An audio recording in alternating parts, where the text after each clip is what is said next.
we not going to talk about the grown men in line? They did nothing and ran. And then had the audacity to lie about what really happened. There's way too much misinformation around this situation. I really don't even know what really happened. But I know that man had no business putting his hands on that woman like that.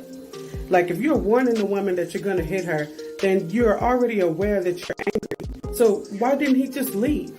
And then the man that turned around and left this woman defenseless to get punched repeatedly. Oh my gosh.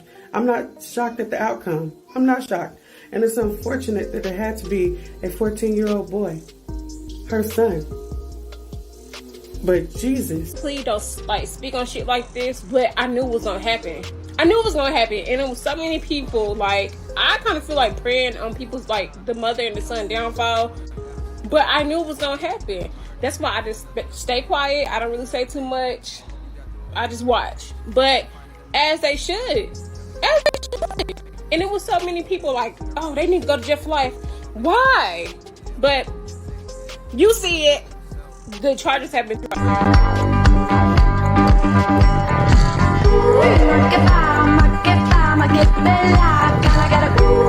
Pipe down, bitch. Pipe down. Do you want to fight? Do you want to fight? Okay, then. I'm just keep it real with y'all, keep it 100. I don't care about y'all feelings. This is a fact. I don't know if y'all ever lived in Chicago or know anybody from Chicago. I could tell you right now, I hope that this mother protects her son the same way he protected her and moved that little boy out that city, because there are some people related to Jeremy Brown or are friends with him that don't give a fuck about what he did to this lady. They just know he was murdered and their loved one is now gone. It is dangerous for that little boy. And if Jeremy Brown has a child the same age as that little boy, it could get wicked. It could get extremely wicked. It don't matter how y'all feel. It don't matter if y'all think he is in the right. There is somebody that loves Jeremy Brown that will stand over that little boy, bro. So I hope she does what she got to do as a mother and move him out. Everyone's saying the most disgusting part about this entire situation is that a bunch of grown men stood around and did absolutely nothing. And even though I agree that it's absolutely disgusting and beyond animalistic, I will say that they did something that was actually worse than that. And that was lie. Because when the police came, they lied about what happened. Think about it. The entire story that was given to us about this woman coming in there super aggressive, butting the line, getting into it with the man, and then texting her son to come in there to handle this grown man, and then the man running out the store like a little victim who did absolutely nothing wrong, but yet got shot in the back.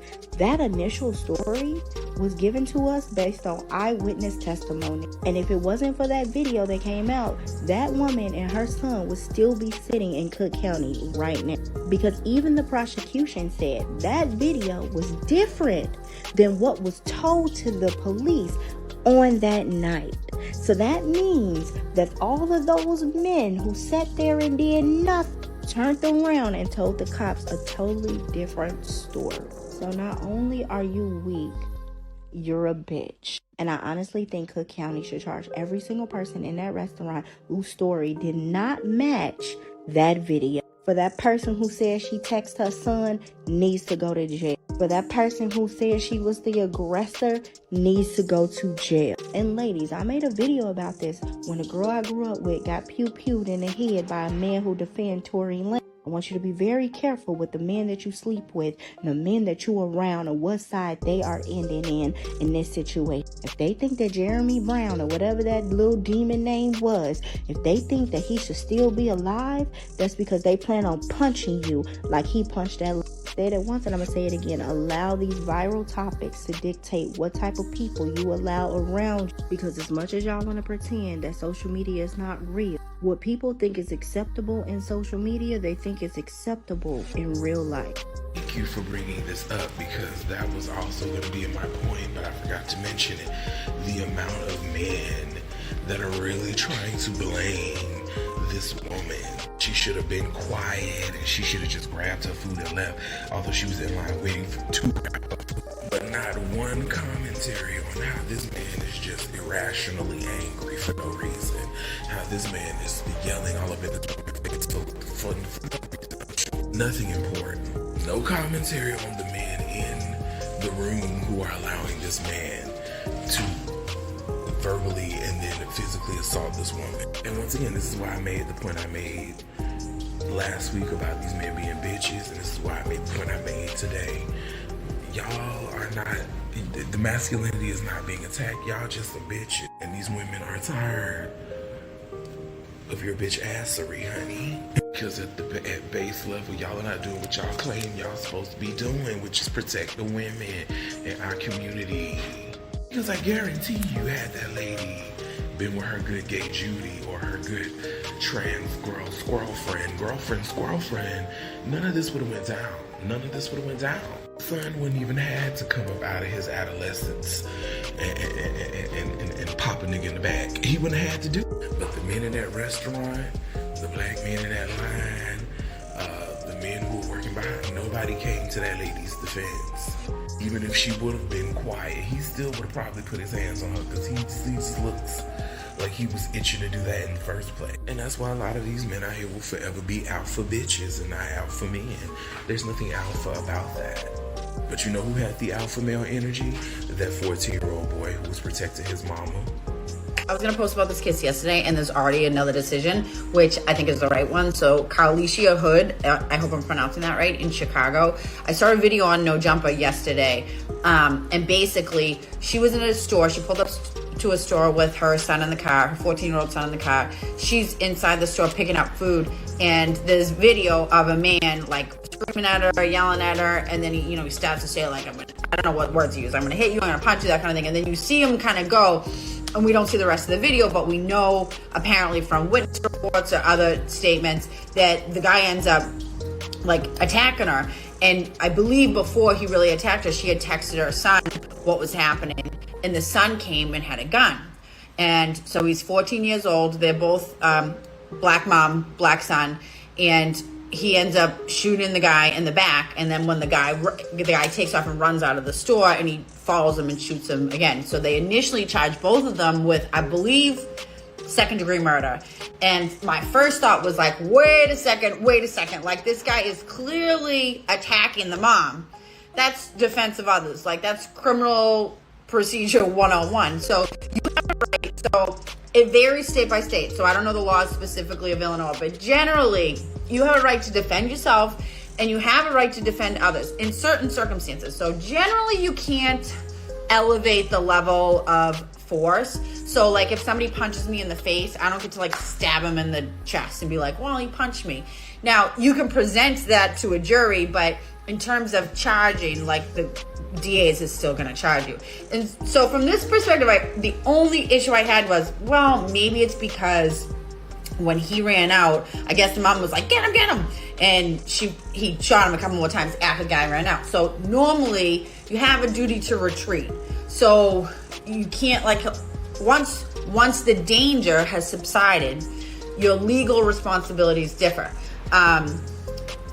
But today I found out that she was, first of all, she had a valid FID card. She had a firearm license, and they dropped all the charges based on new statements, new video, whatever it was. So that's a win for the Chicago DA's office. I think that, listen, that's what the bulls do, you get the horn, right? So, I feel bad for the guy, but don't be punching someone's mother, like beating up someone's mother. What do you think? Also in front of other witnesses. Like, this is like a grown woman. You're going to attack a grown woman in a restaurant, and you think nothing's going to happen? Should have made a bad decision, I guess. Hey, friends and future friends. Let's talk about it, y'all. Yes. Let's talk about this nigga right here. Yeah, that's the one who thought it was cool to put his hands on that woman like he did. That's him. The one who met his untimely demise. That's him. First, I would like to send a huge shout out to Chicago court system for finding that mom and her son not guilty. Not guilty. Secondly, I'm a sympathetic person. So I would like to send my condolences to these two beautiful girls who we have covered up for their fathers unaliving. You have my condolences. And let's talk about Miss Pearl Mack up here. Yeah, I was on social media and this shit came down my news feed and I read it and I read it again. Pearl said, regardless of our personal feelings, I was thinking to myself, I ain't got no goddamn personal feelings. I don't know this nigga. I'm just glad somebody put a stop to his ass. Simple as that. It's nothing personal. Now, I was thinking like, why the fuck would Pearl post some shit like this? She must be a stupid bitch. Then I thought about it. Well, nope. She ain't gotta be a stupid bitch. Pearl is the baby mama. And see, Pearl, this day Pearl was living her life. Because guess what? He let her ass off the hook. He wasn't knocking her head against the wall that day. So shit, Pearl was on one. So Pearl thought, you know, it would be, I guess, the most empathetic, sympathetic, whatever the fuck thing to do, to come onto social media and let the world know that regardless of what that man did, he was taken from his two daughters. Pearl, it's always a sad day when a parent is taken from their kids regardless to how. But did you stop to think about when that man drew back and hit that lady the first time? What if her head had hit that concrete and she went unconscious and died? Then that 14-year-old would have been lost his mom. The second time he drew back, the second time he drew back and hit that lady. What if her face had went through that glass and she'd have died? That 14-year-old would have lost his mom. So, either way it go, somebody was going to lose a parent. But in this case, unfortunately, it was the right person. See, I don't think y'all have been taught, like, you just can't go around putting your hands on people. Now, Pearl, just because you like getting your head knocked against the wall a couple of times a day, don't mean the rest of us do. Pearl, just because you like getting bloop bloop 1, 2 every other day, that don't mean the rest of us women, we with it, we ain't with it. Now, Pearl, if a motherfucker cold cocking your ass on the regular, you need to be reporting him. Because, Pearl, you come off as a victim. I'm going to just say that. You're giving victim vibes. This may be a call for help, Pearl. And then again, it's not. It's a call for social media attention. So you finna get it today, Pearl. You finna make your rounds, baby. And I don't mean in a good way. Now, some people might be on here agreeing with you, but for the most part of it, the rest of us, we on your ass, Pearl. I'ma just tell you like that. Here are some of the women, the mammies who've come out to defend the man in Chicago who attacked the woman whose 14-year-old son had to save her life. Some of the women that were witnesses are defending the man who didn't help. You know, it was one of the young ladies who filmed the attack of the black mother. And you guys look at the story. It's the 14-year-old Chicago. Google it, right? And the young lady that's come out that said that she filmed it, she talks about, well, the old men that were there, they were like 80-something years old. And I want you guys to just look at that video in my story and look at the face of that black man that was right there, that didn't open his mouth. He had a smirk and kind of a like, let me get out of here, kind of a little smirk on his face as he was leaving. The conversation that we need to have with our men is that I guess they don't make them like the men in my dad's era. I can tell you guys, we're talking about, well, they were old men, they couldn't do anything. This is the thing about it is old men, old black men, y'all gotta stand up. You've gotta find the courage to open up your mouths and stand up to these little fatherless thugs that you guys have left to terrorize the community. Because see, while y'all are like, while he was tipping off and like walking off with that little giggle on his face, that same young man will be the same young type of man that will rob and take his life. Because see, they don't just unalive black women and girls and our children, but they also prey upon you, older black man. And what I don't understand is why you guys can't stand up. Now, if that had been an 81-year-old black grandmother standing there, do you think that she would have just, oh, let me get out of here? She would have said something. Y'all do something. I know my mother is 76, and she was at the grocery store in our little podunk town, and two girls were fighting. And she yelled at some young teenage boy or some young man, stop them girls from fighting. They didn't stop him from fighting, but she opened up her mouth and said something. My father, when he was 76 years old, it was a year before he passed away, there was a woman, he had dementia and cancer. And there was a young woman in her 20s that was being beaten by a man. And my father ran out there and got between them. And it's like, young man, stop. And guess what? The young man listened to him.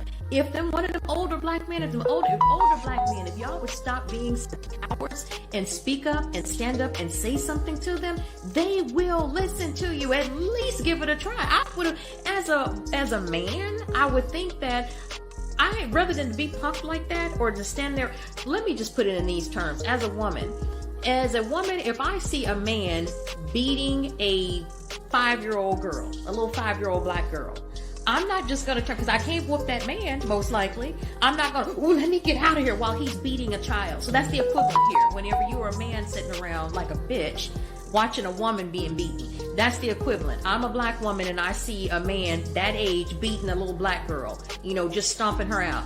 I'm just going, let me get out of here because I can't whoop the man. No, I'm going to say something. As a woman, I'm going to intervene as a woman, as a mother, as an aunt. I'm going to say something as a woman in the community. Leave that little girl alone or intervene. I would be willing, if I saw a little black girl being kidnapped, being beaten, somebody getting ready to take her life, I would lay down my life for her. I would. As a woman, and it doesn't matter whose kid it is, I would lay down my life for that child. But we keep talking about, well, these boys, they just out of control. And it was an older black man. How many older black women? Think about our grandmothers. They tell us off all the time. I'm a black woman I was in my 20s in the 90s. And there are some black women I have been regularly in my profession, in my social settings. I get checked all the time by older black women. There is a black woman, Miss Carter. She probably will see this. She's an older black woman that was a school teacher for 30-something years. She's retired. I now teach at her school. Y'all know my story. I'm a retired journalist and I'm working on my PhD and now I'm a school teacher. And I actually took over her class. She call me and tell me off almost daily. If I'm doing something, she checks me all the time. And I know, you know what I know to do? And I'm not a 20-year-old man. When that woman says, that 70-year-old black woman tell me something, I shut my mouth up, whether or not I think that she's right, whether or not I agree with her. I shut my mouth and either say yes ma'am or oh I see what you're saying. And if y'all would do that with these younger black men, they would stop so easily wreaking havoc on our communities. I'm gonna give you another example about my father.